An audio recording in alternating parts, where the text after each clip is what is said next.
చిలుకూరులో స్వామివారి మీద దాడి చేసినటువంటి ఎవరైతే రంగరాజన్ పందో స్వామివారి మీద దాడి చేసినటువంటి వీరరాఘవ ఉదంతంలో కొత్త వాస్తవాలు వెలుగులోకి వస్తాయి.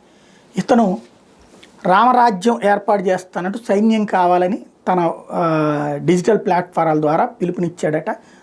అలా వచ్చిన వాళ్ళకి జీతాలు ఇస్తానట. ఒక్కొక్కరికి 20,000 నుంచి 25,000 జీతం అన్నాడట.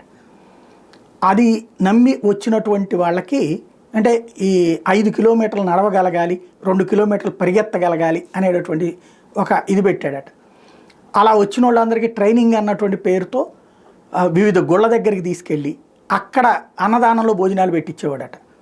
అక్కడున్న అర్చకులతో మేము ఇట్లా సైన్యం ఏర్పాటు చేస్తున్నాం, హిందువులకు వ్యతిరేకంగా వ్యవహరించేటటువంటి వాళ్ళందరినీ తాటదీస్తాం, మీరందరూ సహకరించాలి, మీ గుళ్ళల్లో ఏదైతే గోత్రనామాలన్నీ కూడా మాకు ఇవ్వాలి, ఇక్ష్వాకు వంశానికి సంబంధించిన వాళ్ళందరి గోత్రాలన్నింటినీ కూడా ఇవ్వాలి, వాళ్ళ అడ్రస్సులు వాళ్ళదంతా ఇవ్వాలి అని చెప్పుకొచ్చారట.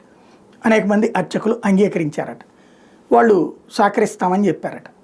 అలాగా ఆ ధైర్యంతోనే చిలుకూరు బాలాజీ టెంపుల్కి కూడా వెళ్ళి రంగరాజన్ గారికి చెప్తే మీ ఉద్దేశమే కరెక్ట్ కాదు, రాముడు మర్యాద పురుషోత్తముడు, దౌర్జన్యం చేయడానికి అంగీకరించడు, అట్లాగే ఈ విధమైనటువంటి దండు ఈ విధమైనటువంటిది దాడి కరెక్ట్ అయినటువంటి సంప్రదాయం కాదు అని చెప్పారట. అందుకని ఆయన మీద వెంటనే అరెస్ట్ చేయండి ఈయన్ని అని చెప్పేసి తన సైన్యానికి చెప్పడం, వాళ్ళు చేయడం. వాళ్ళు ఎవరికి పెద్దగా నాలెడ్జి లేదు, పెద్దగా బ్యాక్గ్రౌండ్ ఉన్నోళ్ళు కాదు, చదువు సంధ్యలు తక్కువగా ఉన్నటువంటి వాళ్ళు.